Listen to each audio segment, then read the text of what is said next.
নবীজি একদিন আম্মাদান আয়েশা সিদ্দিকা রাদিয়াল্লাহু তাআলা আনহাকে নিয়া নবীজি খাইতে বসছেন।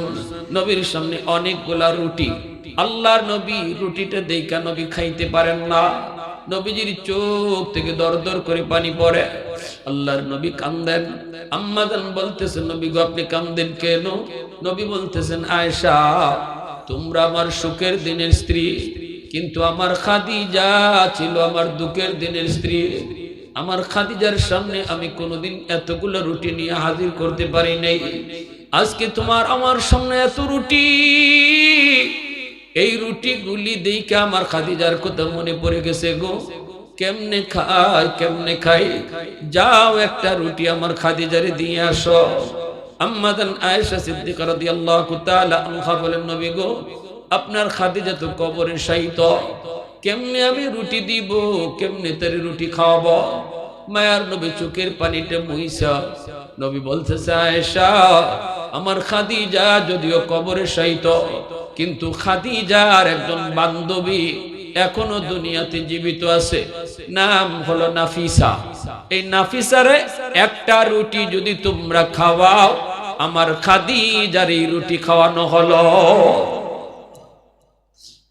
والليل مغي زلف محمد كترنم والشمس مرخسار احمد كترنم والفجر مغي صبح رسالت کی بشارت والعصر مغي دور نبوت کی بشارت ہر پھول مغي روی مدینہ کا تبسم शाखों की लचक में बेकदा का तकल्लु यासीन से मौला ने कभी उनको पुकारा हामीम कभी और कभी तासीन इशारा ये रमज़ों के कुछ आशिक़ माशूक़ के माबैन समझा है जिन्हें खल्क़ में एक सरवर कौनैन समझा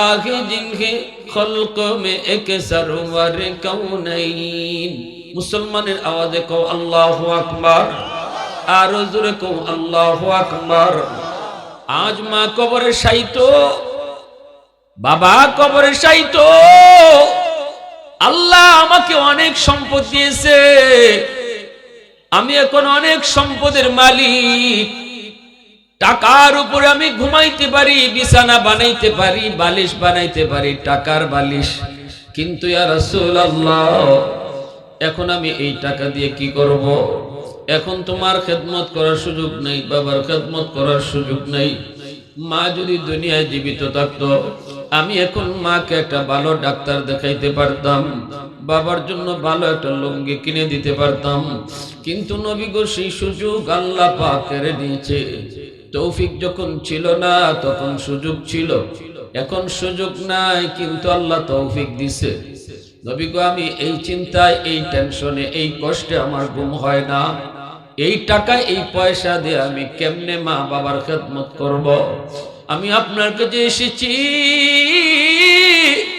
কোন একটা সুরত আসেনি গো নবী, যেই সুরতে আমি আমার মার খেদমত করব, বাবার খেদমত করব।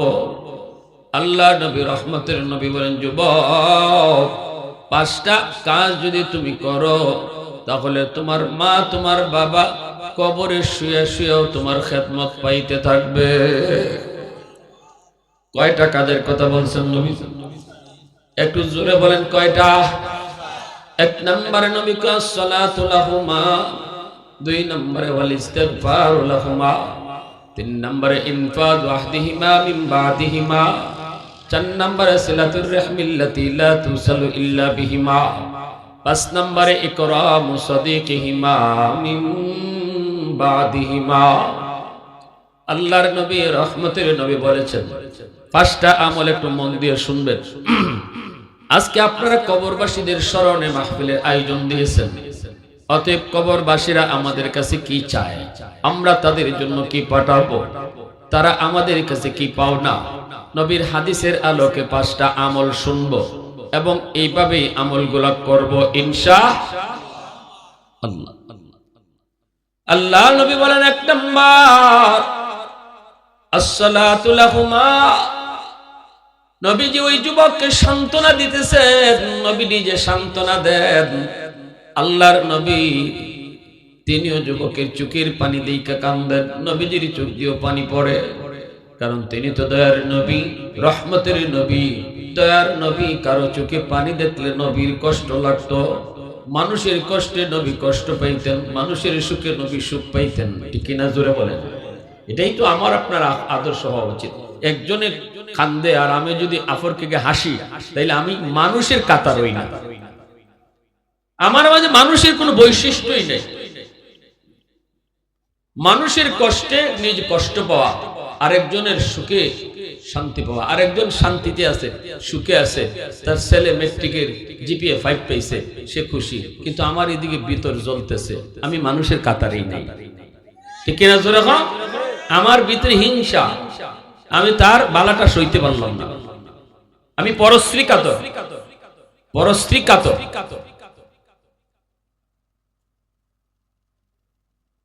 কিছু কিছু মানুষের বৈশিষ্ট্য আছে এমন, সব একলা খাইতে চায়, একলা সব সুখ নিজে একা নিতে চায়, আর কারো সুখ তার সয় না। সব বালা তার হইতো, আর কারো বালা তার সহ্য হয় না। এই বৈশিষ্ট্যটা মানুষের বৈশিষ্ট্য না, এই খাসলতটা কুত্তার। কুকুর ভালো করে জানে এই আস্তা মরা গরুটা একা পারতো না, এরপর আরেকটা কুত্তা আসুক, এটা কোনো কুত্তা চায়নি।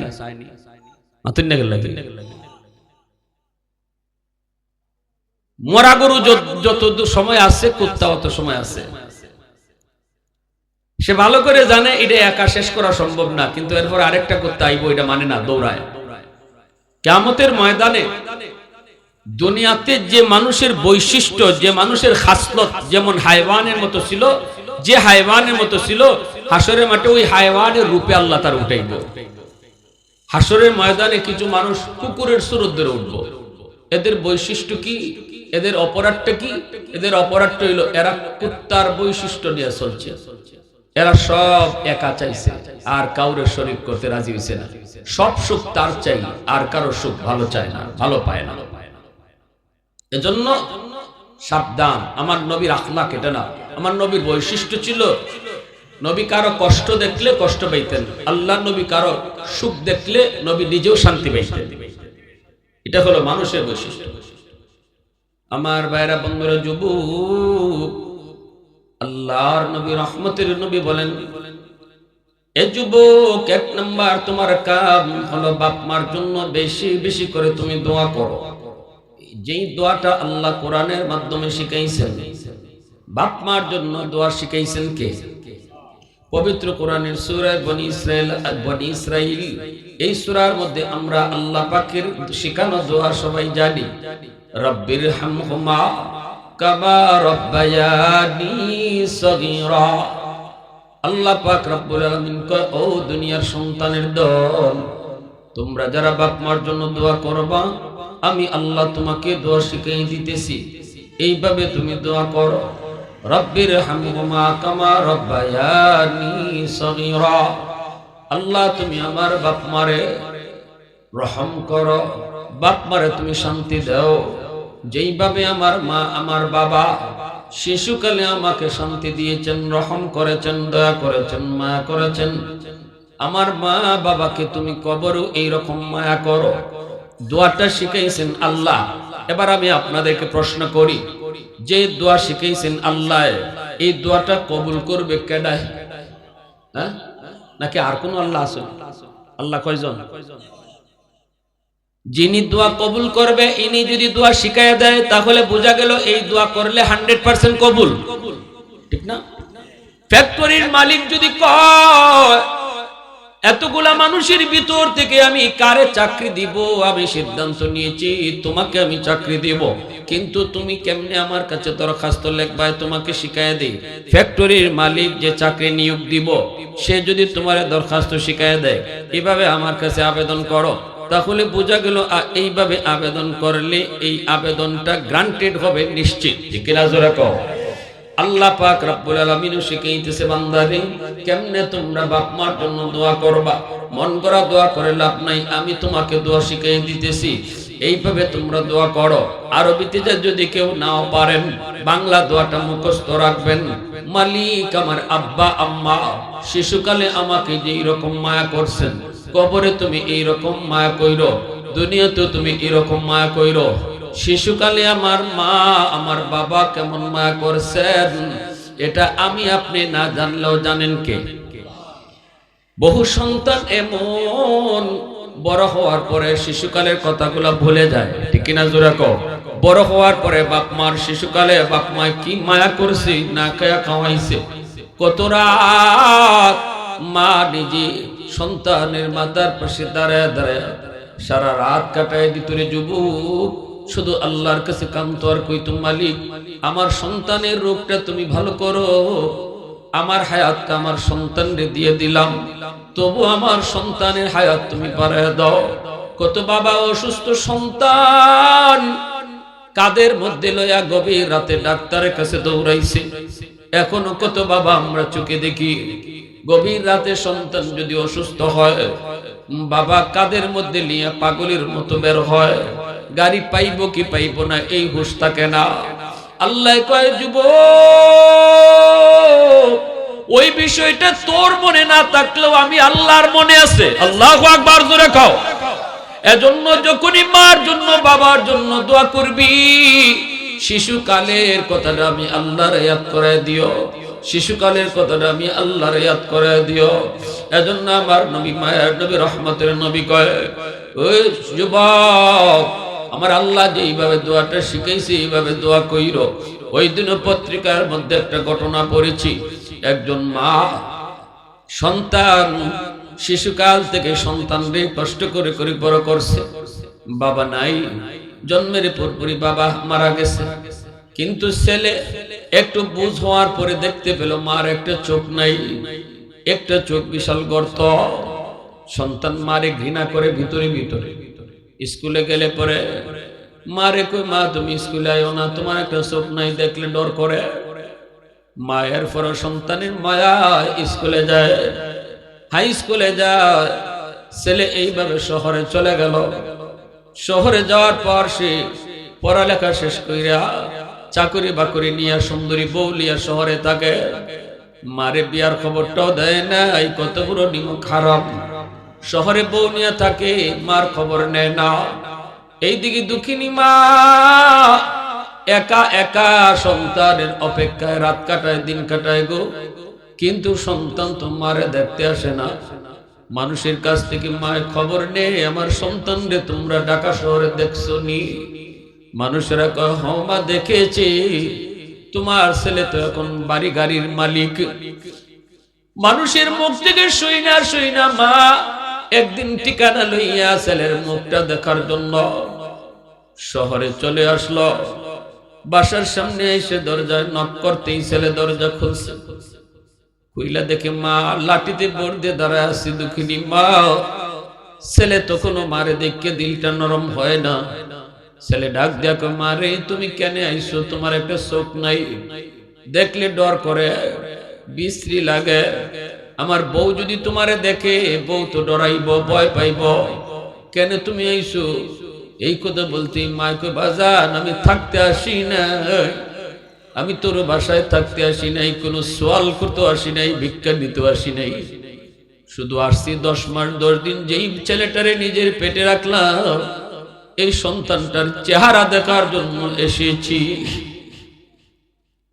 এই বইরা মা চলে গেল। এই ছেলে বেশ কিছুদিন পর তার পাশের গ্রামে একটা অনুষ্ঠান, ওই অনুষ্ঠানে তার অতিথি করা হয়। অনুষ্ঠানে যোগ দেওয়ার পর কয় আমার পাশের গ্রামটাই তো নিজের গ্রাম, মারে একটু দেখে আসি। আসছে বাড়িতে মারে দেখার জন্য। আইসা দেখে দরজা লাগানো, ডাক দিছে মা, কেউ দরজা খুলে না। এরপরে একজন মহিলা দরজা খুলছে, চিনে না। কে তুমি? মা কোথায়? কই আপনি বাড়ির সাহেব? বলে হ। মা কই? কই আপনার আম্মা 1 সপ্তাহ আগে মারা গেছে। দুনিয়া থেকে যাওয়ার সময় কত কান্না করে চোখের পানি জড়ায় কইছে, আমার সন্তানরা একটা নজর দেখাইবা নিগো, মরণের আগে আমি আমার ছেলের এক নজর দেখতে চাই। কিন্তু কই পাইমো আমরা আপনারে, কোথায় আপনার ঠিকানা, কে জানে, কে কেমনে খবর দেয়? এই জেনে মা মরণের আগে একটা চিঠি দিয়া গেছে আমার হাতে, আর বলছে কোনদিন যদি আমার ছেলে আমার খোঁজ খবর নিতে গ্রামে আসে, তোমরা চিঠিটা দিও। নেন আপনার মার হাতের চিঠি।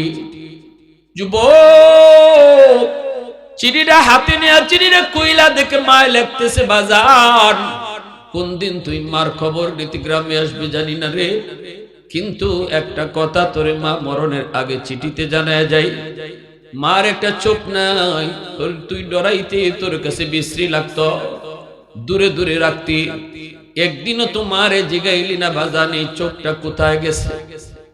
আমিও তোরে কই নাই, আজকে মরার আগে মা চিঠির মাধ্যমে জানায় গেলাম, শিশুকালে তোর টাইফয়েড জ্বর হয়েছিল, ডাক্তার বলছে তোর চোখ নষ্ট হয়ে গেছে, এই চোখটা উঠাইয়া যদি আর একটা চোখ বসানো না হয় তোর দুটা চোখ নষ্ট হয়ে যাবে। সেদিন আমি ডাক্তারকে বলেছিলাম, ডাক্তার আমার চোখ একটা না লাগলে দুইটা লয়ে যাও, তবু আমার সন্তানের চোখ বাঁচাও। ওই দিন মা চোখ দিয়া তোমার চোখটা বাঁচাইছি।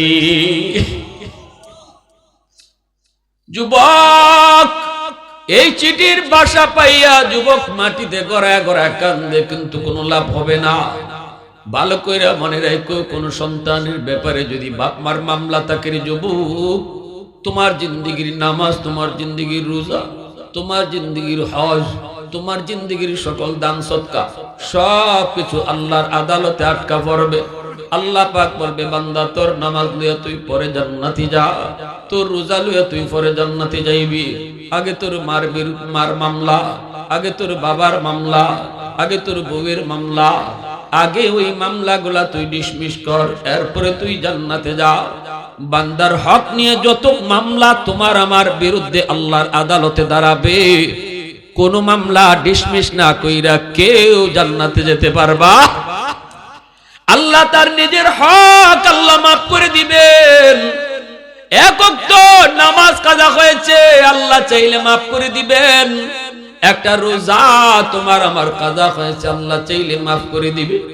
কিন্তু মানুষের হক মাইরা কেউ যদি কবরে যাও, আল্লাহ বিন্দু পরিমাণ এই ব্যাপারে ছাড় দিবে।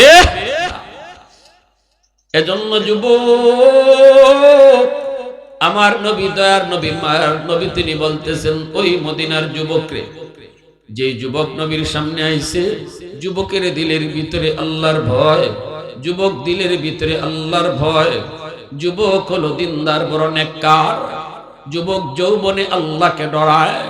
যেই যুবক যৌবনে আল্লাহকে ডরায়, এই যুবক যৌবনেই আল্লাহর ওলি হয়ে যায়।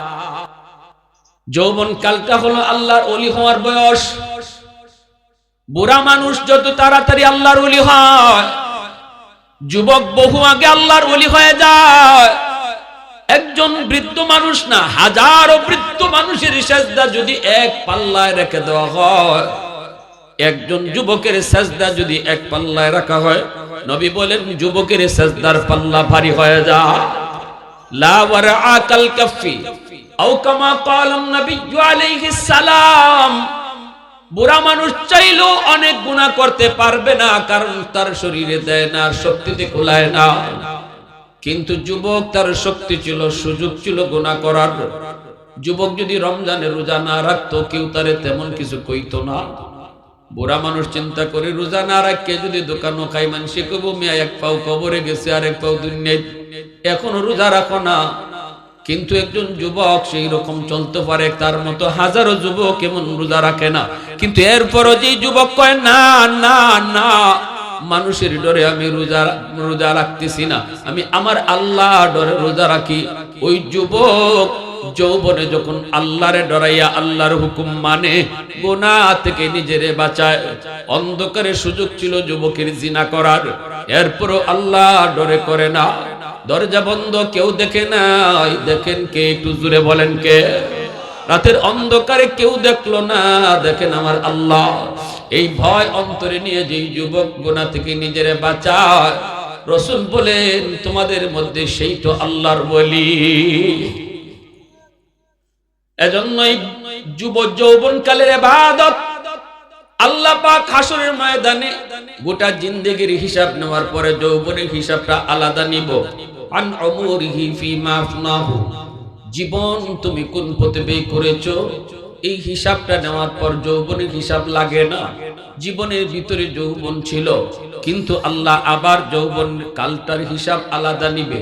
ওয়ান শাবাবিহি ফিমা আবলাহু, যৌবন কোন পথে ব্যয় করেছো, যে যৌবনে আমি তোমারে ওলি বানাইবার কথা ওই যৌবনটা তুমি কোন কাজে ব্যয় করছো হিসাব দাও। আল্লাহর কাছে যৌবনকালের হিসাব পুরাপুরি না দিয়া একজন মানুষও আল্লাহর সামনে কদম বাড়াতে পারবে না। এজন্য মদিনার যুবক আমার নবীর সামনে যখন জানতে চাই, নবী গো আমার আব্বা আম্মার জন্য আমি কেমনে খেদমত পাঠাবো, রাসূল কয় যখনই মনে পড়ব নামাজে বলো আর নামাজের বাইরে বলো, কবর দেখে বলো আর কবর না দেখে বলো, যখনই কইবা রব্বির হামহুমা কামা রাব্বায়ানি সগীরা, সাথে সাথে তোমার খেদমত আল্লাহ তোমার বাপ মার কবরে পৌঁছায় দিব। 2 নম্বরে নবী বলেন ওয়াল ইস্তিগফারু লাহুমা, মার জন্য বাবার জন্য তুমি বেশি বেশি দান সদকা করবা। মা নাই বাবা নাই, মসজিদে দান করো, মাদ্রাসায় দান করো, গরিব দুঃখী অসহায় মানুষকে দান করো। যখনই বাপ মার নামে তুমি আল্লাহর রাস্তায় দান করবা, কোন অসহায় গরিব মানুষকে সাহায্য করবা, সাথে সাথে আল্লাহ পাক তোমার খেদমত বাপ মার কবরে পৌঁছায় দিব। 3 নম্বরে নবী বলেন ইনফাজু আহদিহিমা বিন বাদিহিমা, নবীজি ওয়াজটা করতেছেন একজন যুবকের সামনে রাখা। কয়জন যুবক নবীর সামনে? একটু আওয়াজ দিয়ে বলেন কয়জন?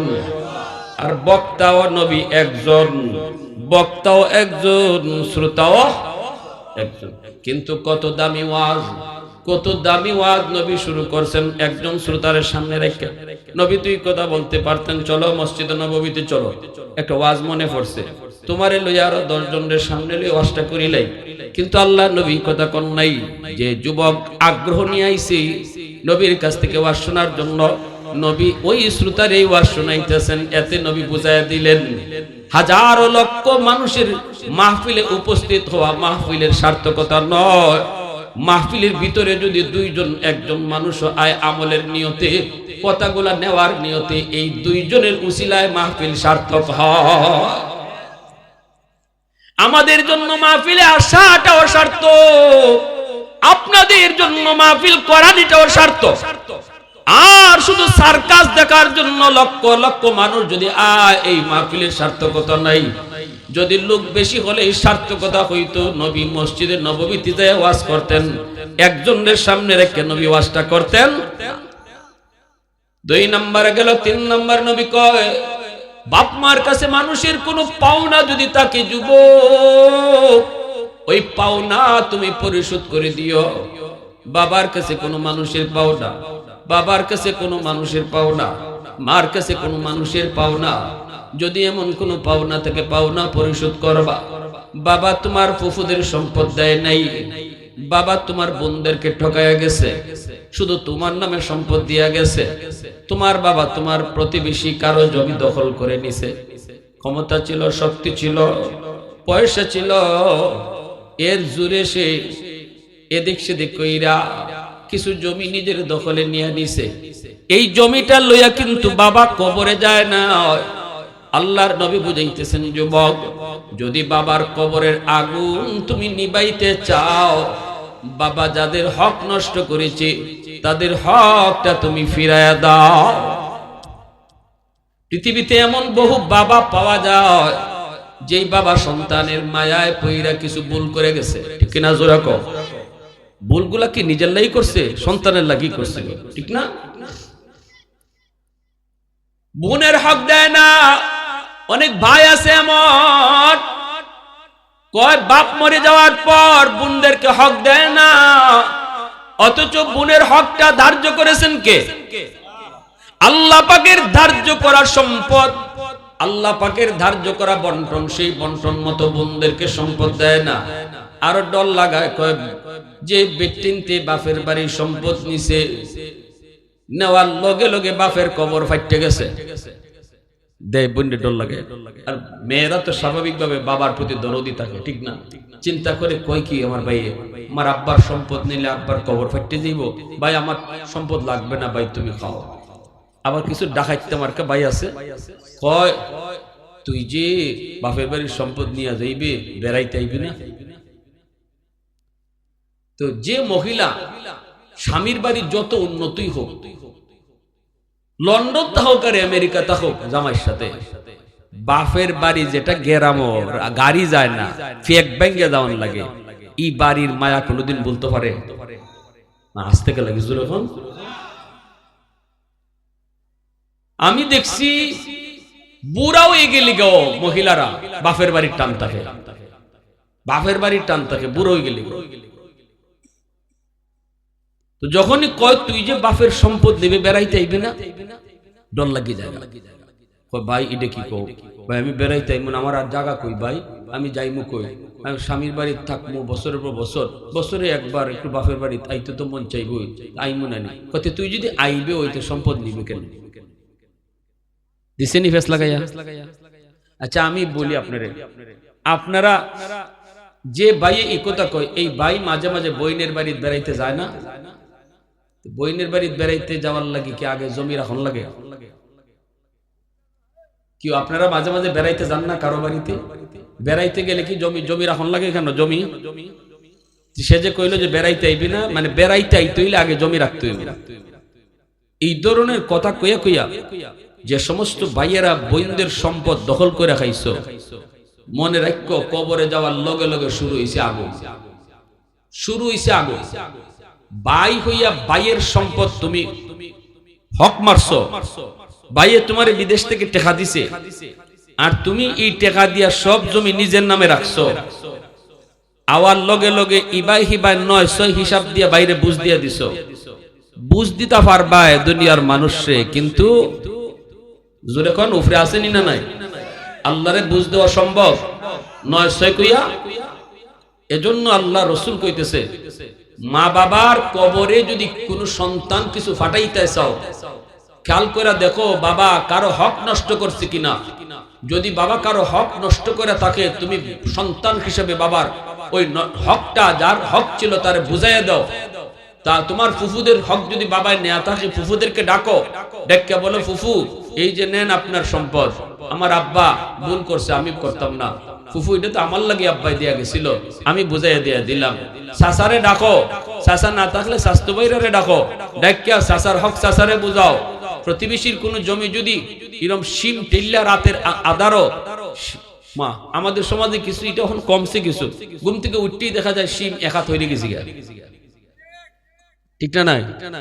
খেতর আইলে গেছেন গিয়া দেখবা আইল কাটা, হাই রে 4 আঙ্গুল জমি নিয়া মনে হইতেছে বেচারা দুনিয়া ধনী হয়ে গেছি। খেতের আইল কাটে, আইল খেতের আইল কাটে, বাড়ি ঘরে শিম ঠেলে, ওই এই ধরনের কামকাজ যদি তোমার বাবা কইরা থাকে আর তুমি সন্তান হিসাবে তুমি জানো, আল্লাহ রসুলের 3 নম্বর ওয়াজ, রসুল কয় দ্রুত এই সম্পদ বুঝাও, আর নতুবা বাবার নামে আত্মি জবাই কইরা জিয়াফত করলেও আগুন নিভতো না। গরু না আত্মি, আত্মি বাবার নামে হাতি জবাই কইরা যদি মানুষে খাওয়াও, এরপরে কবরের আগুন বাপের নিভতো না, যদি তুমি বাবা যার হক নষ্ট করছে এটা ফেরত না দাও। আল্লাহ নবীর ওয়াজ শোনাইতেছি আপনারা, কারণ কবরস্থানের উদ্যোগে ওয়াজ তো এটা শোনানি লাগবে আমার। কেউ মানবেন না এটা আপনার ব্যাপার, কারণ আমরা উলামায়ে কেরামের কাম হইলো কয়ে যাওয়া, মানানি আমরার দায়িত্ব না, মানা কিন্তু আপনারা দায়িত্ব, ঠিক কিনা? জোরে এখন ওয়ামা আলাইনা ইল্লাল বালাগ, নবীর কামও আসিল আল্লাহ কইয়া যাও, খালি কেডা মানবো কেডা মানতো না এটা তোমার কাম না বন্ধু। লাস্তা আলাইহিম বিমুসাইতির, তুমি দারোগা না ফিটাইয়া মানাইবার লাগি তোমার দুনিয়া ফাটাইছি না, তুমি খালি কই দিতা। আমরা ফিওনের দায়িত্ব আদায় করতে আইছি। জজ সাহেব আপনারে ডাকে, একটা সাইনবোর্ড লাগাই দিয়ে যাইমু আপনার ঘরে, কয়টার সময়? আগামীকাল 10টায়। এখন আমার দোষ না, আপনি জজ সাহেবের ডাকে আদালতে গিয়া যদি না পারেন, জজ সাহেবরে বুঝ দিতে পারেন, আমার অসুবিধা নাই। আপনি নামাজ না পড়া, সুদ না ছাইরা, পর্দা না কইরা যদি আল্লাহরে বুঝ দেলাইতে পারেন আপনারা, আমি মৌলবীর কোনো অসুবিধা নাই, ঠিক কিনা জোরে বল, আমার কোনো অসুবিধা নাই। আমি শুধু আইসে আপনারা কয়ে যেতাম যারা আজকে কবরের স্থানের স্মরণে, কবরবাসীদের স্মরণে মাহফিল আয়োজন করছেন, এই কবরবাসী যেখানে আজকে আপনার বাবা, আপনার মা, কারো দাদা, কারো দাদি, কারো ভাই শুয়ে আছে, যদি তাদের রেখে যাওয়া সম্পদের মালিক আপনি হন, তাহলে একটু খেয়াল করে দেখেন যে মানুষটা আপনার সম্পদের মালিক বানিয়ে গেছে, তার কবরে যদি আপনি শান্তি পৌঁছাইতে চান, এই জিনিসগুলা খেয়াল করেন, যেটা আমার রাসূল বলতেছে, ঠিক কিনা জোরে কর। এজন্য আল্লাহর নবী, রহমতের নবী বলতেছে, যুবক, 3 নাম্বার হলো তোমার বাবার কাছে যদি কোনো মানুষের কোনো পাওনা থাকে, পাওনা পরিশোধ করো। মার কাছে কোনো পাওনা থাকলে পাওনা পরিশোধ করো। এই পাওনা পরিশোধ না করা পর্যন্ত কবরের আগুন নিভবে না। 4 নম্বরে নবী বলেন ইকরামুস, নবী বলেন সিলাতুর রাহমিল্লাতি লা তুসালু ইল্লা বিহিমা। আমি সিরিয়ালটা কিন্তু জিজ্ঞেস করব, এই যে 5টা আমল আমার পকেট থেকে পুরস্কার দিব যদি কেউ কইলিতে পারেন 5টা আমলের কথা, 1 2 3 তিনজনকে পুরস্কার দিব। রাজি আছেন? মন্দির ডরাই গেছে। তবে আমার এই প্রশ্নের জবাব আলিম সারা দিতে হইব, শর্ত আলেমরা সারা। শুধু আপনারা যারা এখানে যুবকরা আছেন, সাধারণ মানুষ আছেন, তারা, আমি আমার বয়ান থেকে 3টা প্রশ্ন করব। এই 3টা প্রশ্নের প্রথম পুরস্কার, যে প্রথম যে উত্তর দিব তারও একটা পুরস্কার দিব, দ্বিতীয় প্রশ্নের উত্তর যে দিব তারও একটা পুরস্কার, তৃতীয় প্রশ্নের উত্তর দিব তারও একটা পুরস্কার। এবার মনোযোগ রাখেন কিন্তু, কোন কথা কোন দিকে যাইতেছে। আমি বলতেছিলাম আল্লাহ রাসূল কইছেন কয়টা আমলের কথা, জোর এখন কয়টা? 1 নম্বর নবী বলেছেন বেশি বেশি দোয়া কর। 2 নম্বরে নবী বলেছেন তাদের জন্য দান সদকা কর। 3 নম্বরে নবী বলেছেন তাদের হক থাকলে হক পরিশোধ করো, কারো হক নষ্ট করে থাকলে হক তুমি পরিশোধ করো। 4 নম্বরে নবী বলেন সিলাতুর রাহমিল্লাতি লা তুসালু ইল্লা বিহিমা। মনোযোগ দিয়ে শুনেন 4 নম্বরটা। আল্লাহর নবী বলতেছেন যুবক, তোমার বাবা দুনিয়াতে নাই, কিন্তু বাবার রক্তের মানুষ দুনিয়াতে আছে। বাবার রক্তের মানুষ হলো চাচা, বাবার রক্তের মানুষ হলো চাচাতো ভাই বোন, বাবার রক্তের মানুষ হলো ফুফু, বাবার রক্তের মানুষ হলো ফুফাতো ভাই বোন, বাবার রক্তের মানুষ হলো দাদা দাদি। এই মানুষগুলা যারা দুনিয়াতে এখনো দুনিয়ায় জীবিত রে, বাবার কবরে যদি তুমি কিছু পাঠাইতে চাও, রাসূল কয় বাবার রক্তের মানুষের খোঁজ খবর নাও। যখনই তুমি চাচারে ফোন দিয়ে কইবা চাচা তুমি কেমন আছো, রাসূল কয় যেন বাবার কবরে তুমি ফোন লাগাইছো।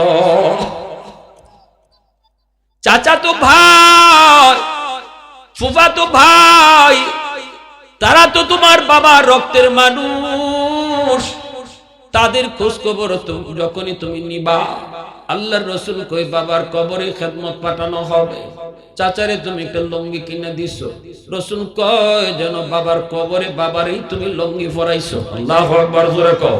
ফুফুরে তুমি একটা শাড়ি কিনে দিছো, বাবার কবরে খেদমত তুমি পাঠায়া দিছো। কারণ বাবার রক্তের মানুষ যারা দুনিয়াতে জীবিত, তাদের খেদমত করলে বাবার কবরে খেদমত পৌঁছে যায়। মা দুনিয়াতে নাই, কিন্তু মার রক্তের মানুষ দুনিয়াতে আছে। যেমন নানা আছে, নানি আছে, চাচা তো নানা নানি হোক, আপন মামা আছে, মামা তো ভাই বোন আছে, খালা আছে, খালা তো ভাই বোন আছে। এরা হলো তোমার মার রক্তের মানুষ। এই মার রক্তের মানুষ গুনার সাথে তুমি খোঁজ খবর রাখো, তাদের সাথে সম্পর্ক রাখো।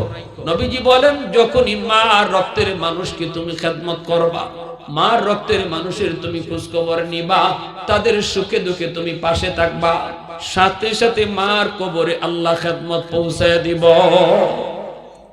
মার বোন খালা ফোনটা দিয়া কইছো খালা, খালা তুমি কেমন আছো?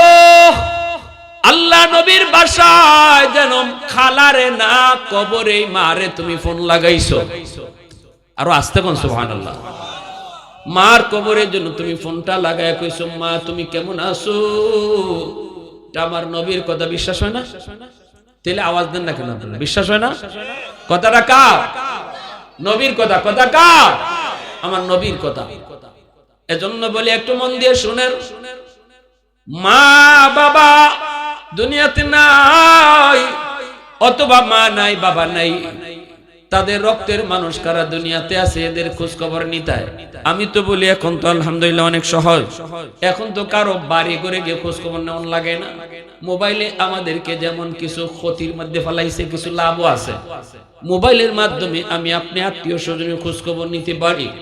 আমি বলবো একটা ডায়েরি করেন, ডায়েরির মধ্যে আপনি আত্মীয় স্বজনের নাম লিখেন, নাম লিখে ডান পাশে নাম্বার লিখেন, নাম্বারটা লিখে আপনি রাখেন, উপরে লিখেন আমি তো এক সপ্তাহ প্রতিদিন না পারতাম না, সপ্তাহে একদিন এই নাম্বার গুলাতে ফোন দিয়ে খবর নিব, অথবা 15 দিন পর পর এই নাম্বার গুলাতে ফোন দিয়ে খবর নিব। আপনি 15 দিন পর মোবাইলে কিছু টাকা ঢুকাইয়া এই নাম্বার গুলা নিয়ে আপনি ফোন দিয়া বলতেছেন, খালা, মামা, খালা তো ভাই বোন, নানি আছে, নানা আছে, খালা তো বোন আছে, খবর নিলেন। এরে ভাই ফোন দিলে আপনি তার কাছে ফোন দিয়া বালা বড়া জিজ্ঞেস করলে আপনার কাছে টাকা পয়সা চাইতো না, ঠিক না? সবাইকে টাকা পয়সা চাইবার লাগে বই থাকে, অন্তত খালি ফোন দিয়া কিরে তোরা কেমন আছো, কি দিনকাল কেমন যাইতেছে, এই যে একটা খোঁজ খবর নিছেন, এই যে একটা খোঁজ নিছেন, এতে আপনার খালা তো ভাই খুশি হয়ে গেছি গা, আমার ভাইটা অত বড় এরপরও সে আমার খোঁজ নিতেছে, তার দিলটা খুশি হয়ে গেছি গা। আমার রসুল কয় তোমার খালা তো ভাই তোমার মার ব্লাডের, মা কবরে, কিন্তু আল্লাহ এই খবরটা মার কবরে লগে লগে পৌঁছে দেয়, মার কবরে শান্তি পৌঁছে। খালা তো ভাই খালার দিলটা খুশি, এদিকে কবরে মার দিল খুশি। আল্লাহু আকবার। 4 নম্বরে 5 নম্বরে আল্লাহর নবী বলেন ইকরামু সাদিকিহিমা মিন বাদিহিমা। 5 নম্বরে নবী বলেন মা নাই বাবা নাই, কিন্তু তুমি দেখো মার বন্ধু বান্ধব, মার বান্ধবী দুনিয়াতে কারা আছে? বাবা দুনিয়াতে নাই, কিন্তু বাবার বন্ধু বান্ধব কারা আছে দুনিয়াতে? বাবা কাদের সাথে চলতো? মা যেই মহিলাদের সাথে চলতো, যেই মহিলারা মার পাশে আইসা গল্প করত, এরা দুনিয়াতে আসেনি না নাই? বাবা যাদের সাথে দোকানে বসে চা খাইতো, বাবা যাদের সাথে সময় ব্যয় করত, তারা দুনিয়াতে কেউ আসেনি না নাই? যদি বাবার বন্ধু বান্ধবকে তুমি পাও, আল্লাহর নবী বলেন ওই বাবার মতোই তুমি তারে শ্রদ্ধা কইরো। যখনই ওই বাবার বন্ধুকে তুমি বাবার মতো শ্রদ্ধা করবা, সাথে সাথে খেদমত আল্লাহ বাবার কবরে পৌঁছায় দিব। এজন্য বাবার বয়সী মানুষের সাথে বেয়াদবি কইরো না। বাবার বয়সী মানুষের সাথে বেয়াদবি করলে বাবা কবরে কষ্ট পায়, আর বাবার বয়সী মানুষের সাথে তুমি যদি সুন্দর আচরণ করো, তাহলে বাবা কবরে শান্তি পায়। যখনই বাবার কোনো বন্ধুরে কইবা চাচা আব্বা দুনিয়াতে নাই, এখন আপনারও আমরা দেখি না, আব্বা থাকলে তো আমাদের বাড়িতে কত যাইতেন, চাচা আসেন না আমাদের বাড়িতে একটু চা খায়া যান, চাচা আসেন না একটা চা খায়া যান, চাচার একটা চা খাওয়াইলেন, ঈদের সময় একটা লঙ্গি কিনে দিলেন। আল্লাহর নবী কই যুবক, যেন বাবার কবরে তুমি বাবার এই লঙ্গি পরায়া দিছ। এই কথাটা আমার নবী আরো সুন্দর করে বুঝাইছেন। নবীজি একদিন আম্মাদান আয়েশা সিদ্দিকা রাদিয়াল্লাহু তাআলা আনহাকে নিয়া নবীজি খাইতে বসছেন। নবীর সামনে অনেকগুলা রুটি, আল্লাহর নবী রুটিটা দেইখা নবী খাইতে পারেন না, নবীজির চোখ থেকে দর দর করে পানি পড়ে। আল্লাহর নবী কান্দেন। আম্মাদান বলতেছেন নবী গো আপনি কান্দেন কেন?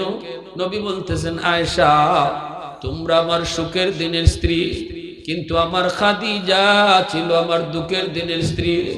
আমার খাদিজার সামনে আমি কোনোদিন এতগুলো রুটি নিয়ে হাজির করতে পারি নাই, আজকে তোমার আমার সামনে এত রুটি, এই রুটি গুলি দেখে আমার খাদিজার কথা মনে পড়ে গেছে গো, কেমনে খাই কেমনে খাই, যাও একটা রুটি আমার খাদিজারে দিয়ে আসো।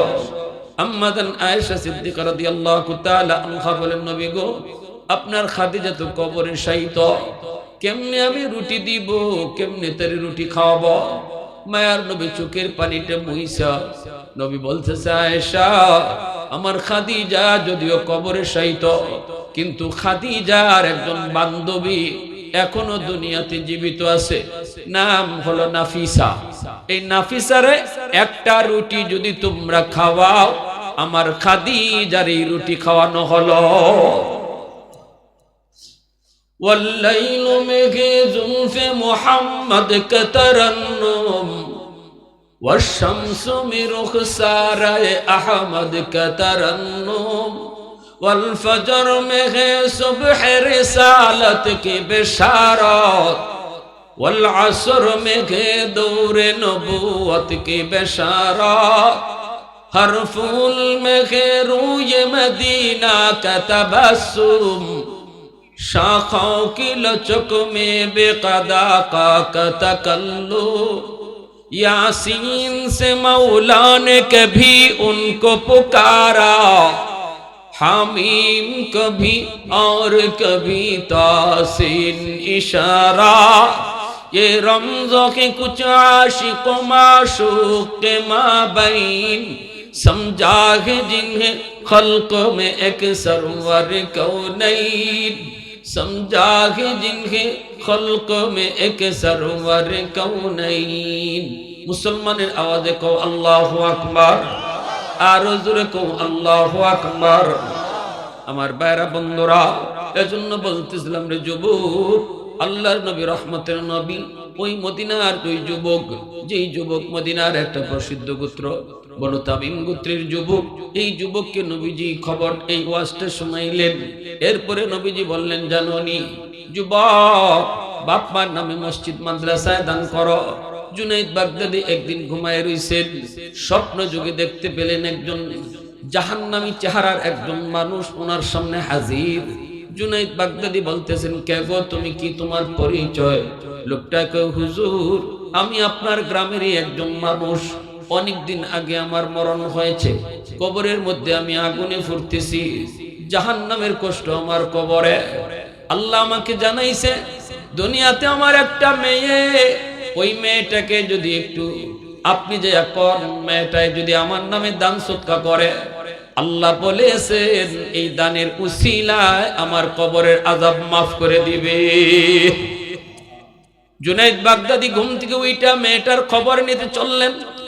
মানুষেরা কয়, হুজুর এই মেয়েটার চরিত্র ভালো না, ওর কাছে আপনি যায়েন না। জুনাইদ বাগদাদি কয়, না, যে কোনো মূল্যে মেয়েটার কাছে আমার যেতে হবে গো, কারণ জরুরি একটা খবর। নদীর পারে যায় তিনি মেয়েটারে পেয়ে গেলেন। জুনাইদ বাগদাদি কয়, মা গো আমি একটা খবর নিয়ে এসেছি। মহিলায় কয়, মেয়েটায় কয়, কার খবর? কয়, তোমার আব্বার।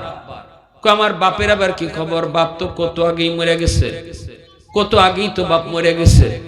জুনাইদ বাগদাদি কয়, ওই বাপের খবর আল্লাহ আমাকে স্বপ্ন যুগে দেখাইছে, জাহান্নামের আগুনে আছে সে কবরে, কিন্তু আল্লাহ তার একটা খবর দিছে, তুমি তার একমাত্র সন্তান, আজও পর্যন্ত বাবার নামে কোনো দান সদকা করো নাই, আল্লাহর কাছে একটু হাত উঠাও নাই।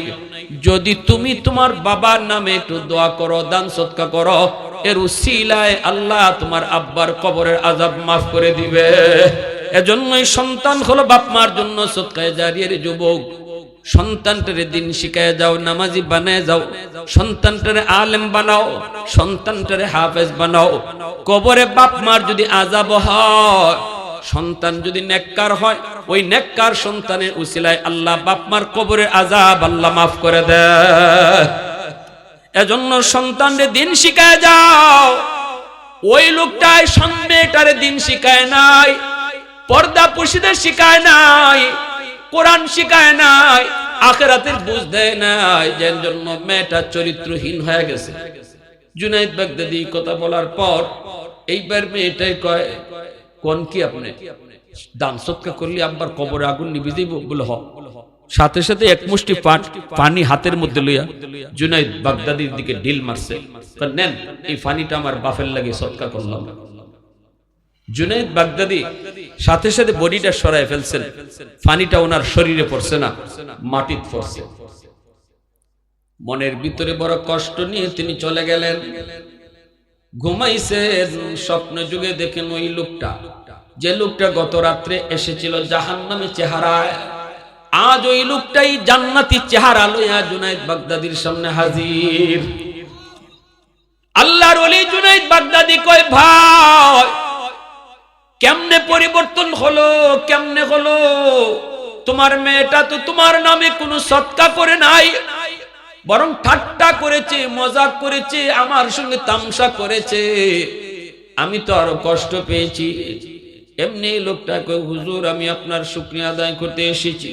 আমার মেয়েটা জাহান্নামী, মেয়েটা অনেক দুশ্চরিত্রা, কিন্তু আপনার খবর শোনার পর যে পানি ছিটা দিছে, এই পানিটা কিন্তু আপনার গায়ে লাগে নাই, পানিটা পড়েছে মাটিতে। যেই জায়গার মধ্যে পানিটা পড়ছে ওই জায়গায় একটা পোকা দীর্ঘদিন যাবৎ পানির তৃষ্ণায় ছটফট ছটফট করে। ওই পোকাটার মুখে যখন পানিটা পড়ছে সাথে সাথে পোকার জীবন রক্ষা হয়েছে। আর পোকাটায় দোয়া করছে, আল্লাহ যার উসিলায় আমি পানি পায়া জীবন রক্ষা হলো, আল্লাহ তুমি তারে মাফ করো। এই উসিলায় আল্লাহ আমারে মাফ করে দিছে।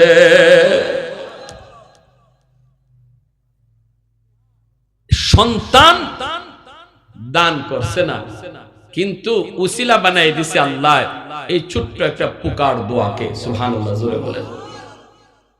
প্যারে হাজিরিন, এজন্যই আল্লাহ রাসূল সাল্লাল্লাহু আলাইহি ওয়াসাল্লাম কইছে বাপমার কথা ইয়াদ হইলে বেশি বেশি বাপমার জন্য তুমি দান সদকা করো, মসজিদ মাদ্রাসায় গরিব মানুষকে, তাহলে আল্লাহ ওই দানের খবর বাপমার কবরে আল্লাহ পৌঁছে দিব। জুনাইদ বাগদাদি কেডা জানেননি? উনি বাগদাদের বহুত বড় একজন কুস্তিগির আসলা। এই কথাটা কই শেষ দিচ্ছি বয়ান। জুনাইদ বাগদাদি বহুত বড় একজন কুস্তিগির, উনি এরকম আল্লাহর ওলি ছিলেন না। ওই জুনাইদ বাগদাদি কুস্তিগির করে করে জাতীয় পর্যায়ে বীর হইছেন। আজকে ওনারে সরকার পুরস্কৃত করব। তিনি বাগদাদের সবচেয়ে বড় বীর, ওনার সাথে কেউ কুস্তিতে পারে না। পুরস্কার দেওয়ার আগে বাদশাহ কইছিল আসনি জনগণের ভিতরে এমন কেউ সরকারি একটা মেডেল দেওয়া হবে জুনাইদকে। কেউ কি এমন আসো শেষমেশ জুনাইদের সাথে কুস্তি করবা? যদি করো তাহলে সুযোগ আছে, আর নতুবা জাতীয় বীর হিসাবে তারে আমরা খেতাব দিব, এখন এক স্বর্ণের মেডেল দিব। সাথে সাথে একজন বুড়া মানুষ, আর তো পারেন না, শৈল্য শক্তি নাই, এই বুড়া মানুষটা দাঁড়ায় কইতেছে যাবো না, জুনাইদের সাথে আমি কুস্তি করব। হাঁটবার শক্তি নাই। তো সব মানুষ তো অবাক হয়ে তাকাইছে, ঘটনা কি? হুশ আসেনি তোমার? 100% হুশ আছে।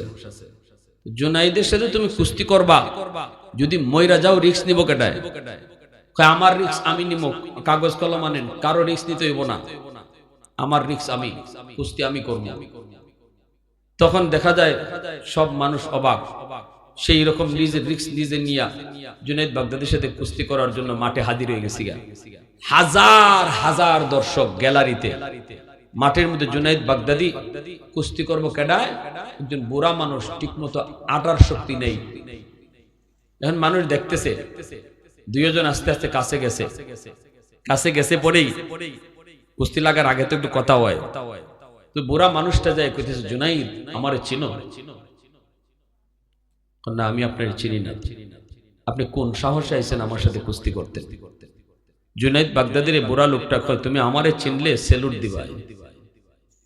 জানো জুনাইদ, জীবনে তো বহু মানুষে হারাইছো, আজকে আমার সাথে তুমি পারবা না, কারণ আমি আমার নবীর বংশের একজন মানুষ, আমি তোমার নবীর বংশের একজন মানুষ। আমার পরিবার আজকে 3 দিন যাবত না খাইয়া, আমার বাচ্চাগুলো উপাস।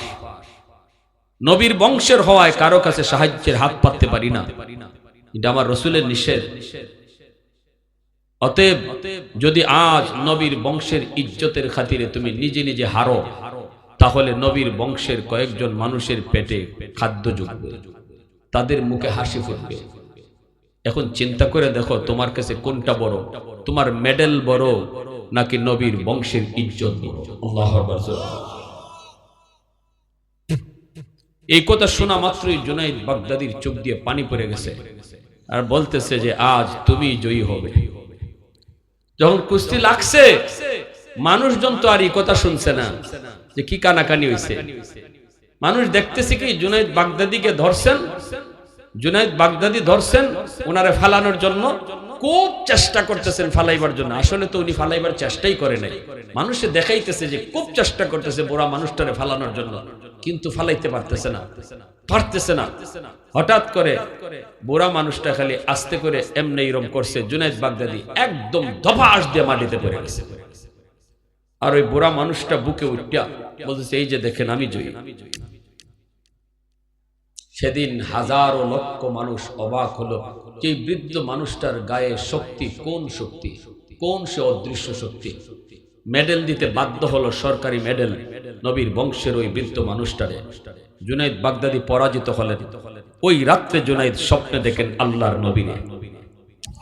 সুবহানাল্লাহ, জোরে কোন আল্লাহর নবী স্বপ্ন যুগে কইতেছেন, জুনাইদ, যে জুনাইদ আমার বংশের একজন মানুষের, আমার বংশের মানুষের মুখে হাসি ফুটাইলো, আমি রসুল তার উপরে খুশি হয়ে গেলাম। আজ থেকে তুমি শুধু ওলি না, আল্লাহ তোমার নাম ওলিদের সরদারের দফতরে উঠাইয়া দিয়েছে। সুবহানাল্লাহ। সে জুনাইদ বাগদাদি স্বপ্নে ওই মানুষটারে দেখছেন। ওই মানুষটা প্রথম দিন জাহান্নামী, পরের দিনই জান্নাতি। শুধু সন্তানের দানও করছে না, কোন রকম দানের নিয়ত করে ফানিসিটা দিছে, এই উসিলা আল্লাহ বাপরে মাফ করে দিছে। তাহলে এবার বুঝেন, আমি আপনি যদি মসজিদ মাদ্রাসায় আমার মার নামে বাবার নামে দান করি, তাহলে এটা আল্লাহর কাছে কত মকবুল হয়, কত প্রিয় হয়। এবার আমরা আসুন, আমার আলোচনার শেষ দিকে চলে আসলাম। যে কথা বলতেছিলাম, নবীজি এই একটা ওয়াজ করেছেন এই যুবককে সামনে রেখে। আমি 3টা প্রশ্ন করব, 3 জনে জবাব দিবেন। প্রথম প্রশ্নটাই হলো, যে জবাব দিবেন হাত তুলবেন। আগে হাত তো হয়তো কয়েকজনে তুলবেন, এর ভিতর থেকে আমি যারে বলবো যে আপনি বলেন, আপনি বলবেন। সবাই প্রথমে জবাব দিবেন না, প্রথম আমি যারে বলবো তিনি হাতটা তুলবেন। সবাই রেডি আছেন তো? আলহামদুলিল্লাহ, সবাই প্রস্তুত? হ্যাঁ, প্রথম প্রশ্নটা, নবীজির দরবারে যে যুবক আসছে, মা বাবার নামে খেদমত, বাপ মার কবরে খেদমত পাঠাইতো, কেমনে ফজবো, কেমনে পাঠাইব? এই যুবক মদিনা শরীফের কোন গোষ্ঠী?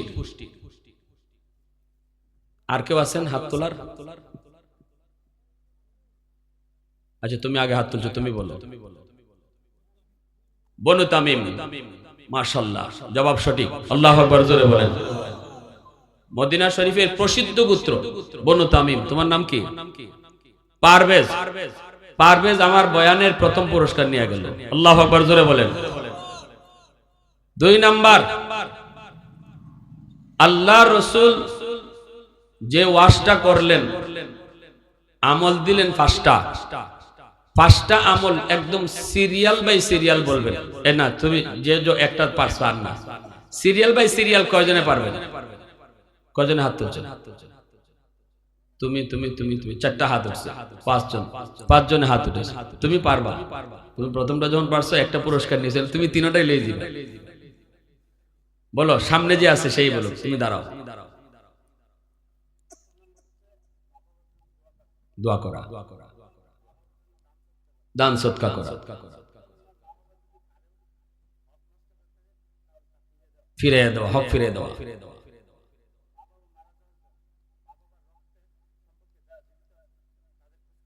খোঁজ খবর নেওয়া, রক্তের মানুষের খোঁজ খবর নেওয়া। 5 নাম্বার,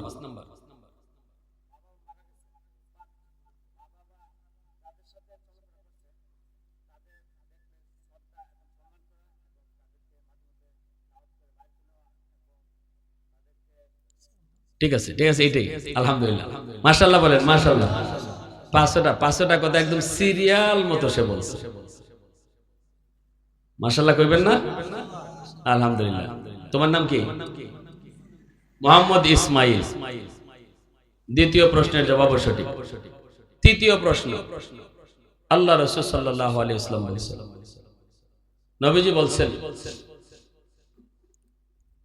মা বাবা যে দোয়াটা আল্লাহ শিখাইছেন বাপমার জন্য, আল্লাহ শিখাইছেন, এই দোয়াটা আরবিতেও বলবেন, বাংলাও বলবেন। কে আছে? তুমিও না, তুমিও না, 2জন বাদ। বাপ মার জন্য যে দোয়াটা আল্লাহ শিখাইছেন এই দোয়াটা আরবিতেও বলবেন এবং অনুবাদ করবেন। দাঁড়ান।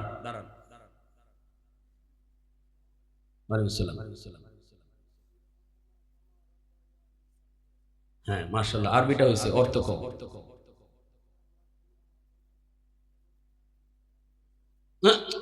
তুমি কেন কই দিছো? কোন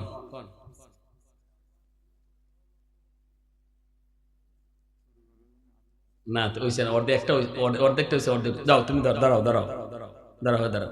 কি নাম তোমার? বলো, জোরে বলো।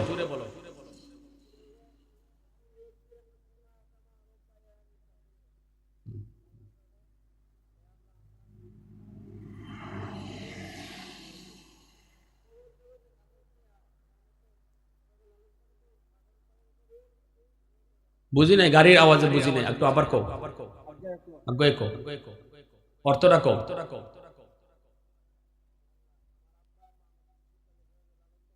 হ্যাঁ মাশাআল্লাহ মাশাআল্লাহ। হে আল্লাহ, শিশুকালে আমার আব্বা আম্মা আমারে যেভাবে লালন পালন করছে, যেভাবে মায়া করছে, তুমি আমার বাপ মারে কবরে এইরকম মায়া করো। সুবহানাল্লাহ, জোরে বলেন। কত সুন্দর। বসো, কি নাম তোমার? আজমির। আগের নামটা কি? আচ্ছা আচ্ছা মাশাআল্লাহ, বসো। আলহামদুলিল্লাহ। কি আপনারা খুশি হয়েছেন? সবাই খুশি? আলহামদুলিল্লাহ, আল্লাহ কবুল করো, মঞ্জুর করো। এবার আও, তোমরা তিনজনের তিনটা পুরস্কার আমার তরফ থেকে। কি দিব? আমি তো জিনিস আনছি না, আমার তো দিতে হইব টাকা। ওই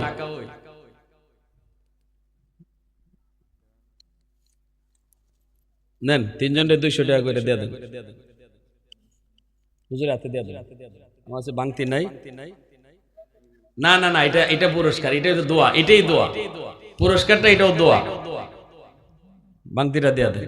দুরূদ শরীফ পড়ি। আল্লাহুম্মা সাল্লি আলা মুহাম্মাদ ওয়া আলা আলি মুহাম্মাদ কামা সাল্লাইতা আলা ইব্রাহিম ওয়া আলা আলি ইব্রাহিম ইন্নাকা হামিদুম মাজিদ।